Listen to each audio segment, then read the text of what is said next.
আব্বাজান ইব্রাহিম আলাইহিস সালাম যখন নাই কথা ইনসাফের কথা, ইনসানিয়াতের কথা বলতে লাগলো, গরিব দুঃখী অসহায়দের মানুষের পাশে দাঁড়ালো, আল্লাহ সৃষ্টির পাশে দাঁড়িয়ে নমরুদকে মেসেজ দিতে লাগলো, এ নমরুদ, তুই পৃথিবীর রাজা হয়েছ, তোমাকে যে রব পৃথিবীর রাজা বানিয়েছে তার সৃষ্টির ওপরে তুমি জুলুম করো না, এদের ওপরে অত্যাচার করো না, এদের ওপরে অন্যায় করো না, নারীগুলোর ওপরে অত্যাচার করো না, মিথ্যা আইন প্রয়োগ করো না, ফিতনা ফাসাদ তৈরি করো না, সমাজের বুকে নাই ইনসাফ ইনসানিয়াত প্রতিষ্ঠিত করো, নাই বিচার প্রতিষ্ঠিত করো। এই কথা শুনে অনেক বড় কথা, নমরুদ আব্বাজান ইব্রাহিম আলাইহিস সালামকে এইভাবে সে বিশাল আগুন তৈরি করে ওই আগুনের মধ্যে নিক্ষেপ করে দিয়েছিল। এ যুবকেরা, তরুণেরা, বাপেরা, আমরা যে আল্লাহকে ভালোবাসি, আল্লাহ পাক আমাদেরকে পরীক্ষা নিতে লেগেছে। ইব্রাহিম নবীকে পরীক্ষা নিয়েছে, যখন আগুনে ফেলবে, আগুনের এত তাপ, কাছে কেউ যেতে পারছে না, তাহলে আগুনে ফেলবে কি করে?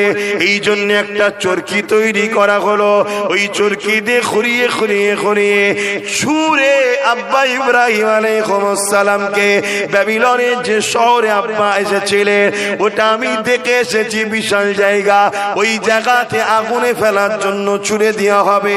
এই চরকি খোঁড়াতে লেগেছে, ঠিক এমনই সময় জিবরাইল সাল্লাম চলে এসেছে, ওই চরকিকে ধরে ফেলেছে, ধরে ফেলে বলতে লেগেছে, এ হযরত ইব্রাহিম আলাইহিস সালাম, যদি বলেন আমি আমার ডানা দিয়ে এমন ঝাপটা দেবো এদেরকে এখানে সব নিশ্চিহ্ন করে দেবো, আপনার কি কোনো সাহায্য করতে হবে?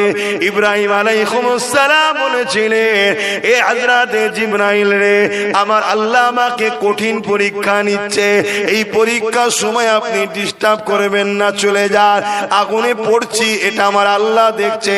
ইব্রাহিমকে যদি আল্লাহ বাঁচায়, অবশ্যই বাঁচাতে পারে, আর ইব্রাহিমকে যদি আগুনে পড়িয়ে আল্লাহ খুশি হয়, আমি আমার আল্লাহর জন্য একবার নয়, 1000 বার যদি পুনরায় জিন্দা করে, 1000 বার আল্লাহর জন্য পুড়তে মরতে রাজি। আরো জোরে বলুন সুবহানাল্লাহু গফুরুর রহিম।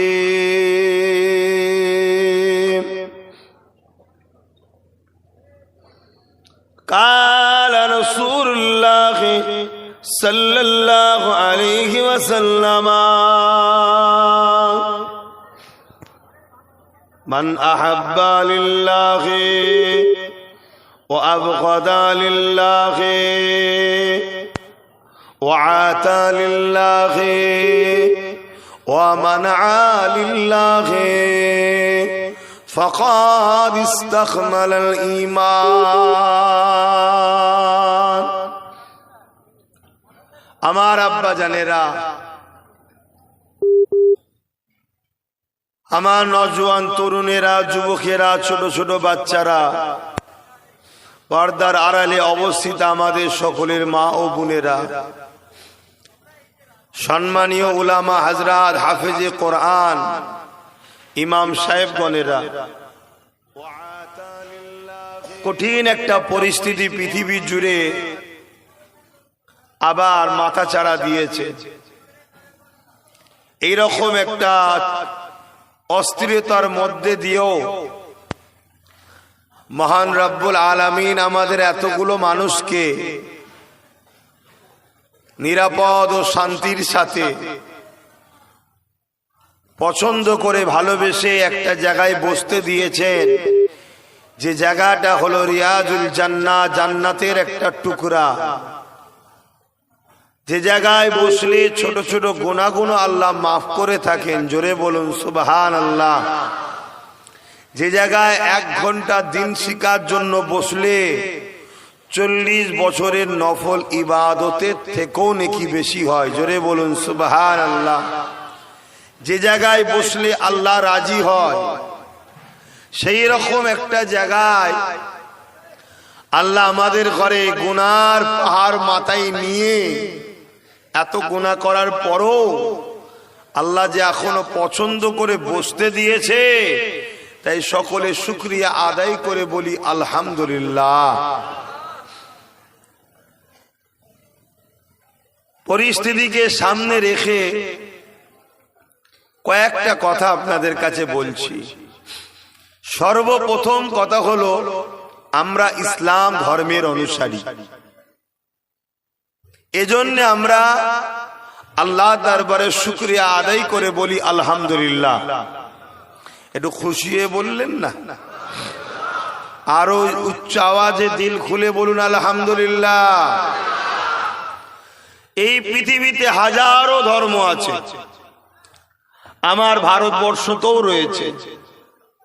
যার যেটা পছন্দ, যার যেটা বিশ্বাস, যার যেটা আকীদা, তার কাছে অন্য কোন ধর্মের পক্ষেও নয় বিপক্ষেও নয়।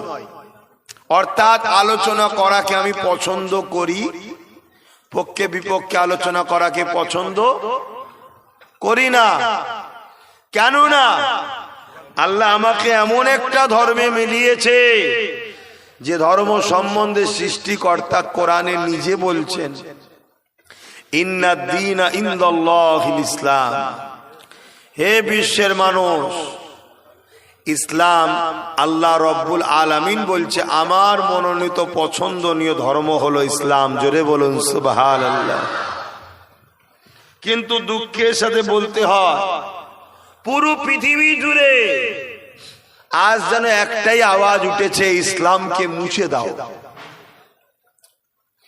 মসজিদ গুলোকে ভেঙে দাও, মাদ্রাসা গুলোকে ভেঙে দাও।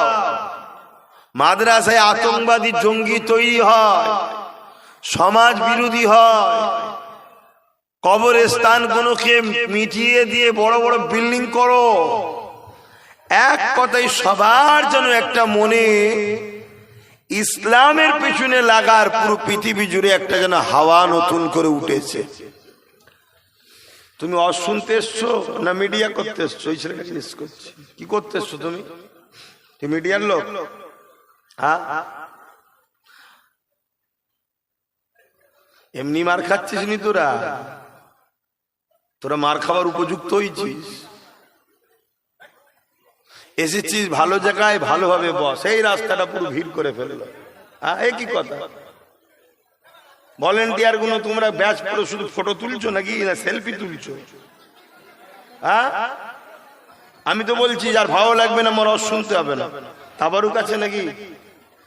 আমার পরে আরো উলামা আছে, তাহলে তাবারুক যখন দেবে, তাবারুক দিবার আগে সিগন্যালও আছে, তো বুঝতে পেরে যাবে, এসে তাবারুক নিয়ে নেবে, মিটিয়ে যাবে। আমার নবী পাকের আদর্শ শোনেন। আল্লাহ নবী যখন রাস্তা দিয়ে যেতেন, শুনছেন? আল্লাহ নবী যখন রাস্তা দিয়ে যেতেন, রাস্তায় যদি কোনো পথচারী মানুষের ক্ষতিকারক কিছু পড়ে থাকতো, নোংরা আবর্জনা, কাঁটাযুক্ত পাথর, ইট পাটকেল, যেটা মানুষের কষ্ট হবে, আল্লাহ নবী সেগুলো নিজে হাতে করে সাইড করতেন, যাতে যাতায়াতের মানুষের কষ্ট না হয়। নবীর দেখা দেখি সাহাবা হুজুররা শিখেছে।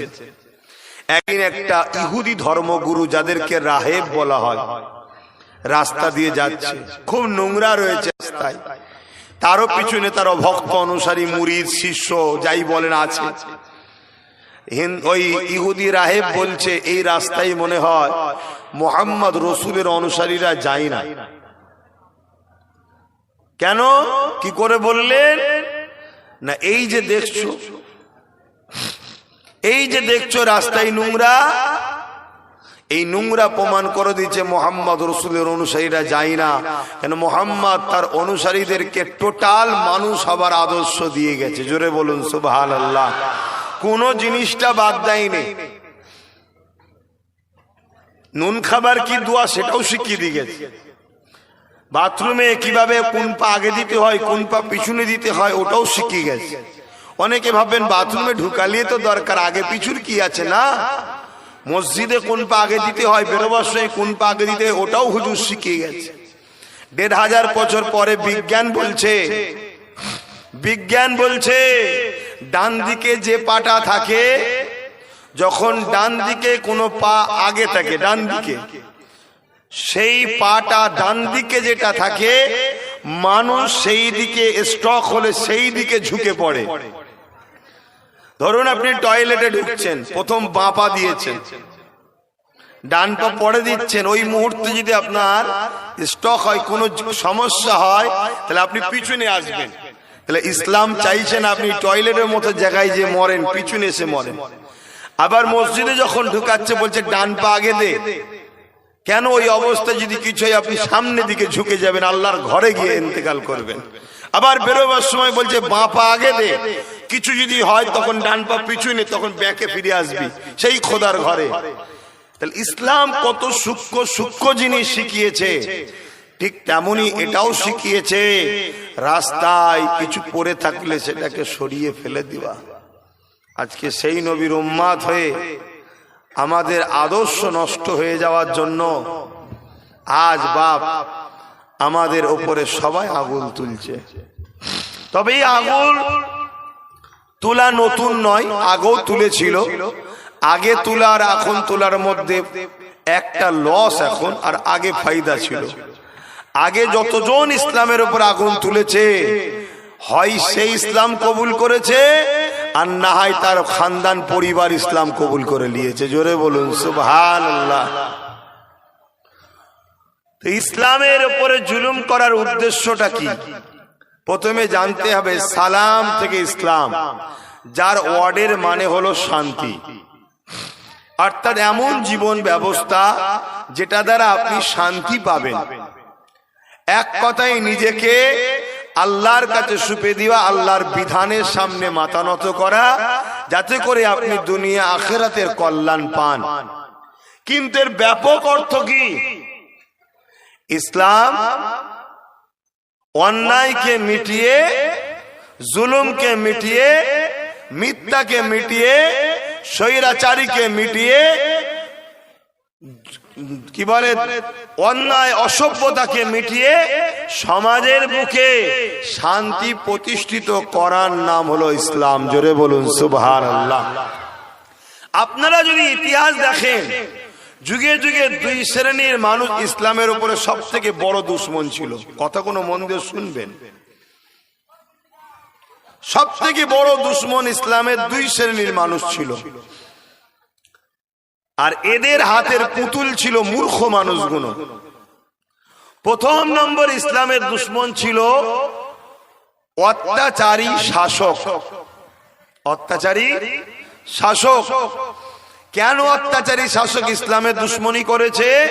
কেন অত্যাচারী শাসক জানে ইসলাম জুলুমের বিরুদ্ধে জিহাদ করাকে ফরজ করেছে। জোরে বলুন সুবহানাল্লাহ।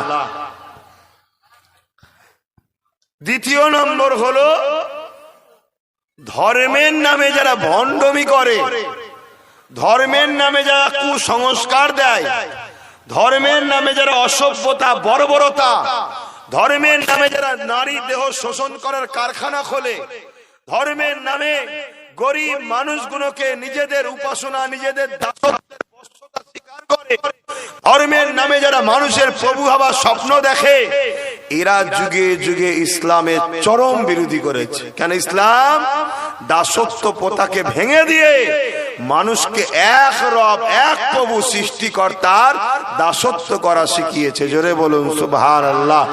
আরো জোরে বলবেন না? তাই যুগে যুগে ইসলামের সাথে এই দুই শ্রেণীর লোকের বিশাল টক্কর হয়েছে। আমরা যদি ইতিহাসে দেখি, ইসলামের সঙ্গে ফেরাউনের বিরাট টক্কর হয়েছে। ফেরাউন ছিল জালিম, ফেরাউন ছিল স্বৈরাচারী, ফেরাউন ছিল অত্যাচারী রাজা, ফেরাউন ছিল অত্যাচারী শাসক, ফেরাউন ছিল লুটেরা বদমাইশ নেতা, ফেরাউন ছিল সমাজ বিরোধী, সভ্যতা বিরোধী, ইনসাফ বিরোধী, নারী দেহ শোষণ করা, মানুষকে কৃতদাস দাসী বানানো চক্রান্তকারী একটা জালিম আতঙ্কের নাম ফেরাউন। গরিব দুঃখী অসহায় মজলুম, শোষিত লাঞ্ছিত বঞ্চিত অপমানিত আল্লাহর সৃষ্টি মানুষ্য জাতিগুলোকে জোর করে ফেরাউন তার রাজত্বের পাওয়ার চাপিয়ে দিয়েছিল। চাপাতে চাপাতে একদিন ছোট ছোট মূর্তি তৈরি করলো ফেরাউন, নিজের ফটো দিয়ে, নিজের অবিকল নকশা দিয়ে মূর্তি বানালো, মানুষের বাড়ি বাড়ি পৌঁছে দিল, এটাই হলো তোমাদের খোদা, এর উপাসনা করো। যে করবে না তার ধর থেকে কল্লা আলাদা হয়ে যাবে। এমন একটা আতঙ্ক তৈরি করে দিয়েছে, এমন একটা ভয় ত্রাস তৈরি করে দিয়েছে, এমন ভাবে মানুষগুলোকে গরিব বানিয়ে দিয়েছে, এমন ভাবে মানুষগুলোকে গোলাম বানিয়ে দিয়েছিল। 90% মানুষ এক কথায় ফেরাউনকে খোদা বলে মেনে নিয়েছে। শুধু বনি ইসরাইল কওমের গুটি কত দুর্বল গরিব চাষি একেবারে অসহায় মানুষ, তারা বলল আমরা মানব না। শুনছেন তো নাকি? আমার অস্বীকার হচ্ছে? আপনাদের সব তো সুর শোনা ভক্ত, সমাজের কি হচ্ছে সেটা ভাবছে না। ঠিক আছে, আল্লাহ নিয়ামত একটা জিনিস, কিন্তু ইতিহাস শোনেন ভাই, ইতিহাস যদি বেকার হতো, আল্লাহ কোরআনের তৃতীয় অংশ চতুর্থ ভাগ করলে এক ভাগ হুকুম আহকাম, আর তৃতীয় অংশ 3 ভাগ আরো শুধু নবী আলাইহিস সালামদের জীবনী, আল্লাহ নবীদেরকে ওয়াকিয়া ঘটনা শুনিয়েছে। জোরে বলুন সুবহানাল্লাহ। এমনি শোনাইনি আল্লাহ, কেন ইতিহাস থেকে জ্ঞান পাওয়া যায়, ইতিহাস থেকে শিক্ষা পাওয়া যায়, ইতিহাস থেকে আমাদেরকে চেতনা দেয়। আমি কোরআনকে ইতিহাসই কোরআনেরই একটা ওয়াকিয়া আপনাদেরকে শোনাচ্ছি, একটু মন দিয়ে শোনেন। কোন একটা যেন মনে হচ্ছে আমরাও হয়তো ফেরাউনের, আজকের ফেরাউনের তালুর মধ্যে আমরা পড়ছি, তাই একটু শোনাচ্ছি। অসুবিধা হচ্ছে কি? তাহলে বলুন দুটো মহব্বতের ঘটনা বলে চলে যায়, আর কি করব? কেন জলসা না করলে খাবো কি? জলসা করি তো খাই, এটা আবার অনেক মুসলমানের ধারণা আছে। তোদের জলসা কি করে হয় দেখে নেব। ওরে শয়তান, তুই মুসলমান, জলসা কি রেজেক নাকি? আমার রেজেক তো আমার মালিক, আমার আল্লাহ। জলসাটা একটা বাহানা, জলসাটা একটা ওসিলা। হ্যাঁ, এখানে এত লোক বসে আছে, সব জলসা করেন নাকি আপনারা? খাওয়া হয় না? হয়নি? আমার তো মনে হয় আমার থেকে ভালো খাওয়া আপনাদের হয়, আমার থেকে ভালো খাওয়া মনে হয় আপনাদের হয়। কেন? আপনারা খাবার টাইম পান, আমরা তো খাবার টাইমই পাই না। বাড়িওয়ালা কত রকমের ফল 3টে প্লেটে করে সেজিয়ে দিল, আমি বলুন না, এমনি আমার 8 মিনিট গাড়ি লেট, 6:30টায় উঠার কথা, 6:38 হয়ে গেছে দেখলাম। এখন খাওয়াটা শুভা দেবে না, চলে এলাম। আবার নাববো, আল্লাহর হাওয়ালায় চলে যাব, সময় পাই না। তা খারাপ নেবেন না ভাই, পলিসিগুলোকে বুঝুন। কেন কোন একটা জায়গায় আপনারা আবার বিপদের দিকে যাচ্ছেন। হয়তো এতদিন চুলো কি বলে কড়াতে ছিলেন, কড়া পর্যন্ত নাকি পাত্রে ছিলেন, কোন এক জায়গায় যেন এবারে আপনাদের ঘরে নিয়ে পুরো ডাইরেক্ট চুলোতে ফেলার একটা পরিকল্পনা চলছে। আর মনে রাখবেন, যুগে যুগে ইসলামের বিরোধী যারাই করেছে, পরাজিত তারা হয়েছে, বিজয় কিন্তু ইসলামেরই হয়েছে। জোরে বলুন সুবহানাল্লাহ। তবে হ্যাঁ, সলিড মুসলমান যতক্ষণ না হয়েছে, আল্লাহ জালিম হুকুমাত দিয়ে মুসলমানকে পিটিয়েছে, মুসলমানকে উপযুক্ত বানিয়েছে, শাস্তি দিয়েছে, ট্রেনিং দিয়েছে। যেমন একটা অস্ত্রকে উপযুক্ত না বানানো পর্যন্ত দেখবেন তাকে অস্ত্র তৈরিকারক আগুনে দেয়, আবার পেটে, আবার আগুনে দেয়, আবার পেটে, কি করে না করে না? এই পর্যন্ত আল্লাহ জালিমদের দিয়ে পিটিয়ে পিটিয়ে পিটিয়ে পিটিয়ে আল্লাহ উপযুক্ত অস্ত্র বানিয়েছে। যখনই সে উপযুক্ত মুসলমান হয়েছে, আল্লাহ তার দ্বারা পৃথিবীতে আবার বিজয় দিয়েছে। জোরে বলুন সুবহানাল্লাহ। মনে রাখবেন, আমরা আমাদের কর্মের ফল ভোগ করি। আল্লাহ কখনো কারোর উপরে জুলুম করেন না, তিনি জালিম নয়, তিনি মজলুমদের সাথী। জোরে বলুন সুবহানাল্লাহ। তো যে কথা বলছিলাম, ফেরাউন অনেক অত্যাচার করেছে, অনেক জুলুম করেছে। আল্লাহ পাক ওই মানুষ্য জাতিকে পরীক্ষা নিয়েছে। ওর মধ্যে থেকে অনেক আবার আল্লাহ ভুলা হয়ে গেছিল, ফেরাউনের দ্বারা তাদেরকে আল্লাহ আবার মূল স্রোতে ফিরিয়ে এনেছে। তারা যখন মূল স্রোতে ফিরেছে, আল্লাহ তাদেরকে উপযুক্ত লিডার দিয়েছে, হযরতে নবী মুসা আলাইহিস সালাম। আল্লাহ তিনার বরকতে আবার ফেরাউনের রাজত্বকে ধ্বংস করে পৃথিবীর বুকে আবার হাসি, ইনসাফ, ইনসানিয়াতের সমাজ, ন্যায়ের সমাজ মুসা নবীর দ্বারা আল্লাহ প্রতিষ্ঠিত করিয়েছেন। জোরে বলুন সুবহানাল্লাহ। যুগে যুগে এই দুই লড়াই হয়েছে, শয়তানের চেলার সাথে রহমানের অনুসারীদের লড়াই হয়েছে যুগে যুগে। এরপরে চলে আসুন আব্বাজান হযরত ইব্রাহিম খলিলুল্লাহ। তিনার সময়ে তো দেখুন একজন পৃথিবীর রাজা হয়েছিল, নাম কি বলুন? নমরুদ। আচ্ছা বলুন, নমরুদ যে পৃথিবীর রাজা হলো, ওই নমরুদকে সৃষ্টি কে করেছে? সবাই বলবেন না। নমরুদকে পৃথিবীর রাজাটা বানিয়েছে কে? তখন তো ভোটাভুটি সিস্টেম ছিল না, ক্ষমতা যার এলাকা তার। এখন যেমন আস্তে আস্তে এসব উঠে যাচ্ছে, ক্ষমতা যার এলাকা তার, নামকে অস্তে কোটি টাকা খরচ করা হয়, মূলত ক্ষমতা যার এলাকা তার। তা নমরুদ কে রাজা বানিয়েছিল কে? আল্লাহ এত বড় একটা জালিমকে রাজা বানালো, যে কিনা রাজা হয়ে ইব্রাহিম নবীকে বলল তোমার খোদার সঙ্গে লড়াই করব। জানেন তো নাকি? তা আল্লাহ একে খোদা করলো কেন? বুঝার ব্যাপার আছে না নাই? দুটো কারণ, এর থেকে বেশি আল্লাহু আলাম, আল্লাহ আরো ভালো জানেন। একটা হলো মুমিনদের ঈমানের পরীক্ষা। আমরা বলি না আল্লাহ আপনাকে ভালোবাসি, কি গো বলেন তো নাকি? এই ঈমানের পরীক্ষা কতটা ভালোবাসে, এবং আমাদেরকে আল্লাহ শিক্ষা দিচ্ছে প্রেমিক কেমন হয়। দ্বিতীয় নম্বর হলো আল্লাহ এটা শিক্ষাও বিশ্বকে দিচ্ছে, পৃথিবীর রাজা হতে পারে, নমরুদের মতো রাজাকে আমি আল্লাহ আমার মারার জন্য একটা খোঁড়া মশাই যথেষ্ট। জোরে বলুন সুবহানাল্লাহ। আরো জোরে বলবেন না? আহা। আর দ্বিতীয় আমাদের পরীক্ষা।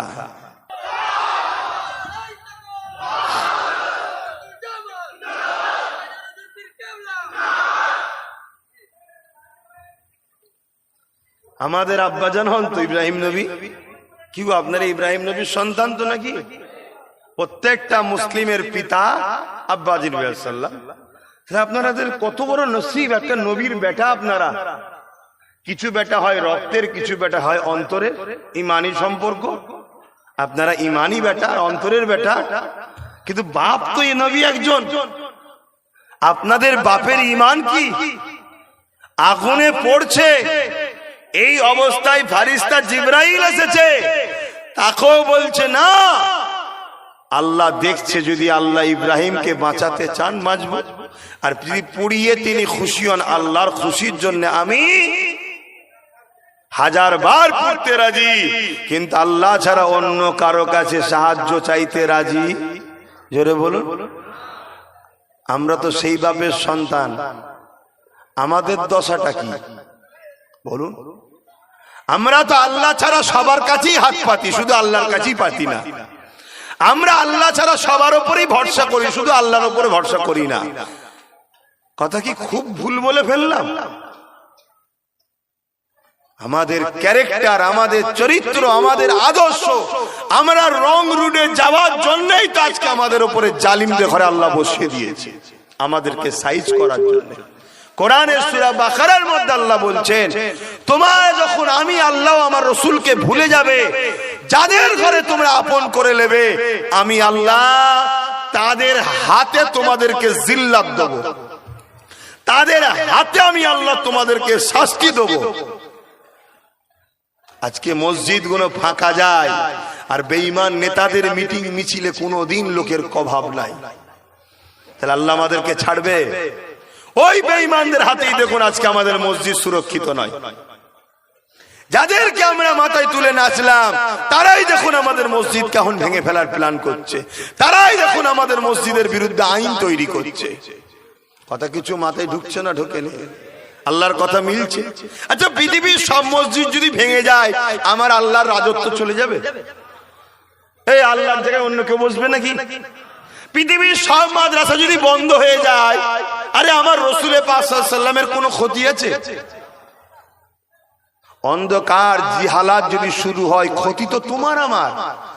যেদিন নাই ছিল না, ইনসাফ ছিল না, মনুষ্যত্ব ছিল না, আবু জেহেলের সাম্রাজ্য চলছিল, ওই দিন বাপ বেটির সাথে, বেটি ভাই মায়ের সাথে, ছেলে মায়ের সাথে, এবং বাপ নিজের মেয়েকে জ্যান্ত পুঁতে দিতে। এই ছিল পৃথিবীর চরিত্র। তোমরা যদি মনে করো আবার সেই চরিত্র ভালো, তাই ইসলামকে মোছো। হ্যাঁ, যেখানে ইসলাম মোচা হচ্ছে আমরা দেখছি তো, গুকে পর্যন্ত খাওয়া ছাড়েনি, মুখকে পর্যন্ত খাওয়া ছাড়েনি। সমাজে ঘটছে না? ঘরে না? নিজের বাপকেও বে করছে, নিজের মেয়েকেও বে করছে, নিজের মাকেও বে করছে। সমাজের মধ্যে ঘটছে না? ঘটে না? কেন? ইসলামের আদর্শ নেই, তাই ইসলাম আস্তে আস্তে চলে যাচ্ছে। আল্লাহ বলেছেন না যে আমি ইসলাম এলেম, এলেম বলতে কি মানে দিনের জ্ঞান, এলেম আমি উঠিয়ে নেব। চুরি করার এলেম তুলবে না, দিনের জ্ঞান তুলবে। চোরেদের কত কোয়ালিটি বেরিয়েছে দেখেন না? চোর রাস্তায় বেরিয়ে চিল্লাচ্ছে আজকে চোর ধরো, চোর ধরো, দেখছেন না?